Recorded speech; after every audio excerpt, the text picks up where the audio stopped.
잘 반갑습니다. 모평대비 수능특강 서머리 물리2 맡은 장윤수입니다.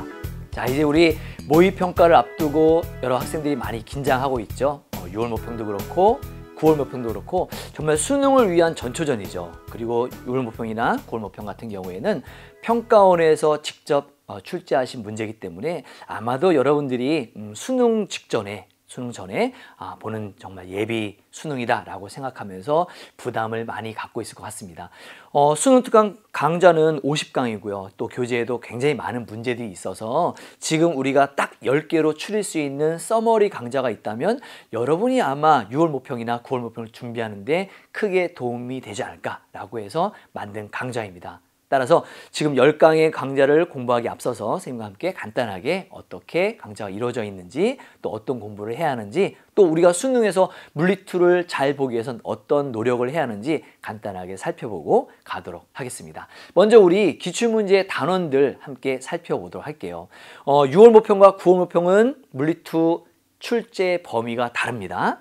물리1은 6월이나 9월이나 다 전범위지만 물리2 같은 경우에는 우리 요 3단원에 있는 파동과 빛에서 6월 모평과 9월 모평이 갈립니다. 그래서 6월 모평, 9월 모평 이렇게 출제되는 문항수가 다르다는 거 이해를 해 두시기 바랍니다.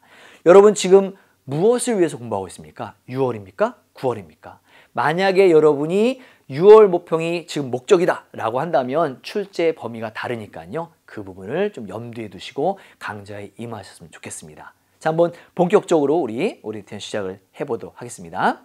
자, 6월 모평과 9월 모평은 여러분 알고 있는 것처럼 정말 중요합니다. 왜 중요할까요? 선생님이 지금까지 2011년부터 물리2만 쭉 강의를 해왔습니다. 강의를 하다 보니까 수능에서 나오는 문제들이요. 6월과 9월에 일반적으로 먼저 나오더라고요. 그 얘기는 아무래도 6월 모평의 출제진과 9월 모평의 출제진이 같습니다. 그들이 그대로 수능에 가는 경우가 많더라고요. 그래서 6월과 9월에 보는 시험 문제의 스타일이 수능에도 그대로 나오는 경우가 거의 대부분이기 때문에 6월과 9월을 좀 대비하는 여러분의 자세가 그만큼 중요하다. 자, 그런데 6월은요 좀 어렵게 출제가 됩니다. 그래서 점수가 좀 많이 원점수가 낮다 하더라도 실망하지 마십시오. 원래 6월 문제는 좀 어렵게 출제가 되니까요. 대신 9월에는 6월보다는 조금 쉽게 출제가 돼서 수능에 임박해서 아마 여러분이 9월 모평을 보게 되면 이제 수능과 거의 비슷한 난이도다라고 생각을 하시고 임해 주시면 될 것 같습니다. 이런 내용들을 알고 6월이 조금 문제가 어렵다 하더라도 결코 실망해선 안 됩니다. 자, 다음은요. 우리 강좌의 특징을 한번 살펴보겠습니다. 첫 번째, 기출문제 중에 정말 중요한 기출문제 같이 함께 풀어가도록 하겠습니다. 두 번째, 꼭 풀어봐야 할 수능 특강에 있는 문제들 함께 정리하겠습니다. 그러기 위해서는 여러분 뭐가 필요합니까? 그죠? 우리 강의를 들을 수 있는 자료가 필요합니다. 학습지 필요합니다. 여러분 자료실에 가시면 1강부터 10강까지의 그 자료가 준비되어 있고요. 물론 복사해서 드리진 못하니까 여러분이 직접 좀 프린터로 복사를 해서 그 자료들을 잘 보시면서 아마도 기출문제니까 이미 풀어본 학생도 있고 이미 봐왔던 문제 있을 수 있습니다. 또 수능특강에 있는 그런 문제이기 때문에 이미 풀었던 학생들은 한번 봤던 문제겠죠. 그래도 출력하신 다음에 여러분 시간 가지고 꼼꼼히 먼저 풀어보세요.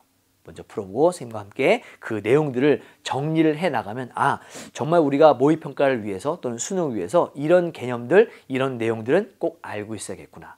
이런 것들은 문제 속에 어떻게 적용하면 좋겠구나 라는 것들을 손쉽게 확인할 수 있기 때문입니다. 그 부분 꼭 점검해 두시기 바랍니다. 자, 우리가 물리2를 정말 잘 하고 싶어서 6월 모평이나 9월 모평이나 수능을 준비하는 여러분의 마음가짐은 어때야 하는지 간단하게 설명을 드리겠습니다. 자, 첫 번째 거 굉장히 중요합니다. 늘 여러분이 물리2를 공부할 수 있는 무언가가 항상 손에 쥐어질 수 있게 그 무언가를 확보하셔야 됩니다. 예를 들면 수능특강에 있는 공식집, 선생님 물리2 공식집을 이제 올려드렸는데요. 그 공식집을 들고 다니면서 항상 물리에 대한 어떤 마인드라든가 마음가짐을 항상 하고 계셔야 되고요. 두 번째, 조금씩 매일매일이라도 하셔야 됩니다. 여러분 과탐 같은 경우에는 국영수에 치여서 그죠? 국영수를 좀 많이 해야 하니까 치여서 좀 주말에 몰아서 하는 경향도 있지만 절대로 그래서는 안 됩니다. 여러분이 정말 물리투로 수능을 보기로 마음을 먹었다면 조금씩이라도 매일매일 해두세요. 그런 습관이 여러분의 물리 실력을 아주 극도로 향상시킨다는 거 절대로 믿으셔야 됩니다.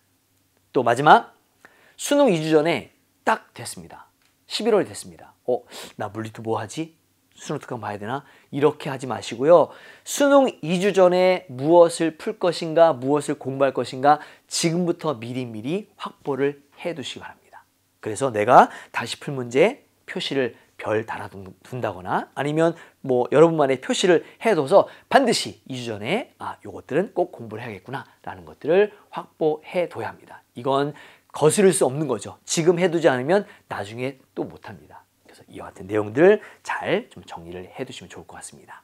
자, 여러분, 물리 공부에서 정말 필요한 거 뭔지 아십니까? 물리 실력, 물리 공식 아닙니다. 바로 여러분 자신을 믿는 겁니다. 여러분 자신을 믿으면 어떤 일이 벌어져요? 그래요. 자신감이 생깁니다. 에이, 나 이거 할 수 있을까? 에이, 나 이거 잘 못하는데. 여러분이 여러분 스스로 믿지 못하기 때문에 자신감이 떨어지고 할 수 있는데도 못하는 거예요. 안 하니까 못하는 거고요. 못하니까 점점 점수는 떨어지고 정말 뭐랄까 눈에 보이는 성과가 없는 거죠. 여러분 스스로를 믿어보십시오. 그리고 여러분 스스로에게 자신감을 얻는다면 충분히 물리투 잘 해낼 수 있을 겁니다. 자, 이제 우리 10강좌 해당되는 내용들 함께 공부를 할 겁니다. 시작이 반입니다. 시작부터 심호흡 잘 하시고 짧은 강좌라면 짧고 길려면 긴 강좌지만 잘 공부해서 6월 모평 또 9월 모평 끝에는 수능까지 잘 되는 여러분이 되시기 바랍니다. 여러분 힘내서 파이팅 한번 외치고 마치겠습니다. 여러분 물리투 파이팅!